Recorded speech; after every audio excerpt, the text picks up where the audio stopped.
42e message d'enseignement spirituel. Dicté par l'apôtre Thomas le 1er novembre 1970. Rio de Janeiro, Brésil. Pour le Seigneur Jésus, les événements qui vont se produire sur la terre, changeant, modifiant et transformant plusieurs de ces régions, sont devenus absolument nécessaires pour le progrès, le bien-être et le bonheur de la population terrestre dans les millénaires à venir. Il arrivera sur la planète ce qui arrive souvent aux grandes exploitations agricoles dont les terres cultivées sont devenues insuffisantes pour répondre aux besoins de leurs propriétaires. Constatant cette circonstance, et ayant besoin d'étendre la zone de production, le propriétaire entreprend la préparation de secteurs précédemment improductifs, ce qui doit consister à abattre des arbres, à défricher et à niveler le terrain pour recevoir la charrue et les autres outils nécessaires à la culture de la terre. Dans le cas de la planète terrestre, la même chose se produira, naturellement dans des proportions différentes. De nombreuses élévations jusqu'ici inutiles à l'habitation humaine seront morcelées et transformées en plaines plus ou moins étendues, sur lesquelles l'homme s'efforcera de semer les graines de ses futures récoltes. Or, vous savez tous combien les zones improductives sont aujourd'hui immenses sur l'ensemble de la planète, puisqu'elles couvrent environ les 2/3 du sol ferme. Il est donc urgent de préparer ces vastes étendues de sol à produire de la nourriture pour une population qui s'accroîtra de millions d'êtres humains par siècle. Pour commencer cette transformation du sol terrestre, des équipes d'ingénieurs et d'ouvriers préparés depuis longtemps à cette tâche importante sont déjà en place au centre du globe.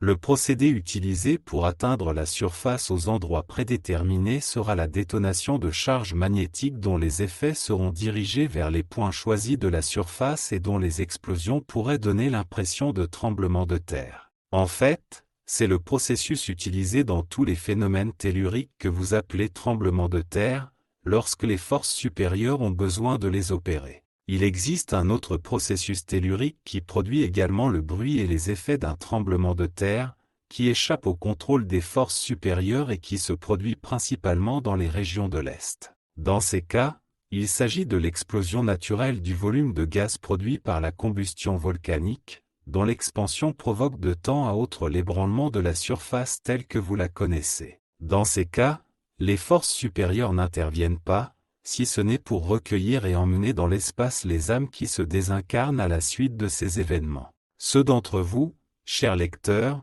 qui voudraient connaître en détail ces phénomènes telluriques spontanés, auront l'occasion de le faire lorsqu'ils retourneront dans le monde des esprits, où ils apprendront tout sur l'organisation interne de cette petite planète. En apportant cette petite information aux lecteurs de ces messages, le Seigneur Jésus veut préparer l'esprit de tous les hommes et de toutes les femmes à recevoir les événements en train de se réaliser en toute sérénité, avec la certitude qu'il ne se passera rien qui puisse nuire aux êtres humains. Lorsque la planète subira des travaux de construction, c'est ainsi que l'on peut définir les faits. Quelqu'un pourra être affecté par les effets des démolitions, mais si cela se produit, tous les hommes peuvent être sûrs que ce sera pour le plus grand bien de chacun. Certains lecteurs peuvent se demander si la désincarnation de quelques âmes ou de beaucoup d'âmes à la suite des événements peut être considérée comme un bien pour chacun. Le Seigneur Jésus clarifie la question en disant que les âmes qui se désincarnent à la suite des événements mentionnés ci-dessus et qui sont emmenées dans le monde des esprits y recevront leur belle guirlande, ornée de lumière, qu'elles n'auraient jamais pu acquérir pendant leur incarnation interrompue. Toutes les âmes dans cette situation se rendront compte que leur désincarnation s'est déroulée exactement comme prévu lorsqu'elles sont descendues sur Terre, car rien ne se passe dans ce monde qui ne soit pas programmé. Chaque âme qui se réincarne, comme le Seigneur l'a déjà dit, apporte avec elle sa lettre de vie, qui est en fin de compte le programme de son expérience terrestre. Ceux qui quittent la Terre dans l'enfance, la jeunesse ou l'âge adulte ont presque tous rempli leur part du programme, si leur départ a eu lieu pour des raisons indépendantes de leur volonté. Dans le monde des esprits,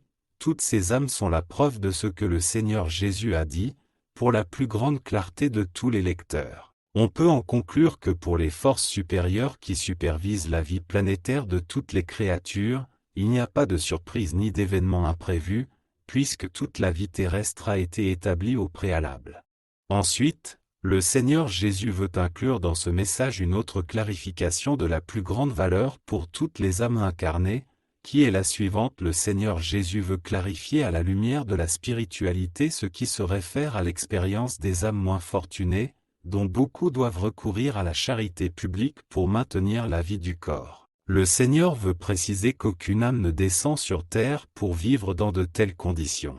Les forces supérieures, qui sont aussi la divine providence, ne permettraient pas aux âmes de venir sur terre avec un programme de vie qui les amènerait à demander la charité publique. Il n'en est absolument pas question. Il y a cependant deux catégories d'âmes qui vivent dans cette condition. L'une d'entre elles est composée d'âmes qui, dans le passé, ont pu avoir des biens, du succès ou de la fortune grâce aux mêmes choses qu'elles ont obtenues, mais dont la prodigalité les a rendues dépensières et qui ont tout gaspillé en pure perte. Cette catégorie d'âmes est retournée dans l'espace dans une situation regrettable, et là, elles ont été mises en garde avec amour contre les actes et les procédures qu'elles avaient entrepris sur terre, dilapidant leurs biens sans aucun avantage pour leur illumination spirituelle. Ces âmes ont médité sérieusement sur la question et ont attendu qu'une nouvelle opportunité leur soit accordée lorsqu'elle serait possible. Au bout d'un siècle ou plus, elles ont reçu leur lettre de vie, qui stipulait qu'elles ne devaient pas penser à la fortune,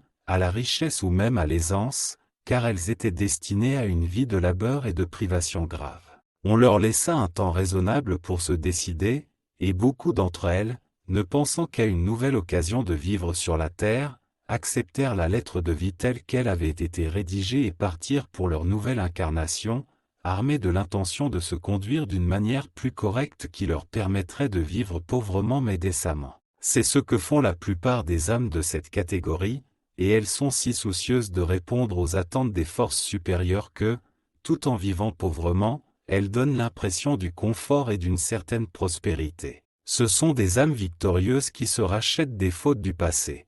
Mais il y a dans cette catégorie pas mal d'âmes qui n'ont pas pu ou voulu affronter les circonstances de la vie qu'elles avaient accepté de vivre, et elles ont glissé dans le charnier des indigents, car il leur aurait fallu beaucoup d'efforts pour vivre de leur propre travail. On rencontre ces âmes à tout bout de champ, qui se vantent d'être en parfaite santé, mais qui tentent de simuler une souffrance quelconque pour justifier leur main tendue. Ce sont des âmes malheureusement défaillantes qui ne pourront pas se rétablir dans la présente incarnation. Il arrive cependant que, dans ce domaine, quelques-unes de ces âmes parviennent à amasser un peu d'argent, désormais soucieuses de leur avenir. Elles auront réussi à se racheter de leur dilapidation passée, puisqu'elles s'engagent presque avec avidité à économiser tout ce qu'elles peuvent. On peut se poser la question de l'aide à apporter à ces âmes dont l'activité est réduite à la mendicité. Le Seigneur Jésus préfère laisser à chacun le soin d'agir selon ses propres sentiments. Si tout le monde leur refusait l'aumône, ceux qui ne savent pas travailler mourraient sûrement ou se livreraient à quelque activité interdite pour subvenir à leurs besoins. Faites donc ce que votre cœur vous dicte, sachant que les bonnes actions sont toujours récompensées.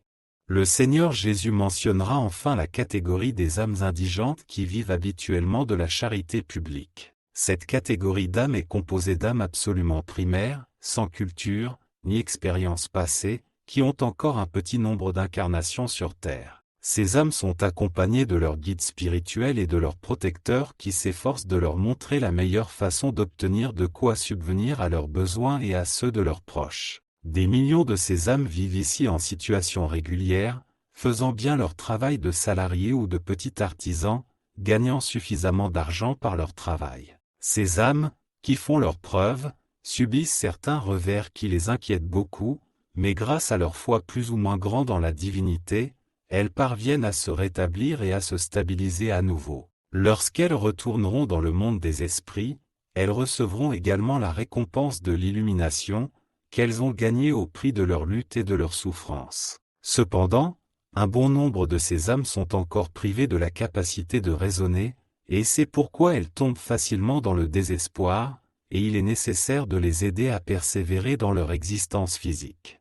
Pendant des siècles, cette catégorie d'âmes a reçu le cours de vie spirituelle nécessaire à toutes les âmes entrant dans le cycle spirituel sur Terre, en préparation à l'obtention d'un corps de chair sur Terre. Leurs premières incarnations ont été consacrées à des travaux pénibles, presque toujours en milieu agricole, dont les activités ne demandent pas beaucoup de réflexion parce qu'elles sont simples, traditionnelles et assez faciles à réaliser. Au fil du temps, Cette catégorie d'âmes est placée dans de nouveaux milieux sociaux, où elle peut se familiariser avec de nouvelles habitudes de vie, fréquenter des écoles primaires et autres pour développer ses facultés latentes. En d'autres termes, c'est le chemin d'évolution de toutes les âmes, par lequel sont passés tous les lecteurs de ces messages. À partir de ce chemin, les âmes se projettent dans leurs incarnations primaires, chacune développant ses aptitudes et ses facultés latentes jusqu'à ce qu'elle atteigne le niveau évolutif le plus élevé de la vie terrestre. Il arrive cependant que certaines de ces âmes se heurtent à des obstacles apparemment insurmontables, compte tenu de leur capacité de raisonnement, et qu'elles vous demandent de l'aide. Votre esprit les identifie facilement entre les simulateurs et les créatures réelles qui ont besoin d'aide. L'aspect physique de ces dernières vous indique immédiatement qu'elles ont besoin de nourriture, car elles n'ont pas vraiment de conditions favorables. Le Seigneur Jésus vous recommande donc d'aider cette catégorie d'âmes incarnées chaque fois que vous le pouvez, de préférence en leur offrant un travail rémunéré et, si vous ne le pouvez pas, en les aidant de votre propre portefeuille. La divinité vous récompensera. La planète Terre et les autres planètes du système solaire sont sur le point de subir des travaux.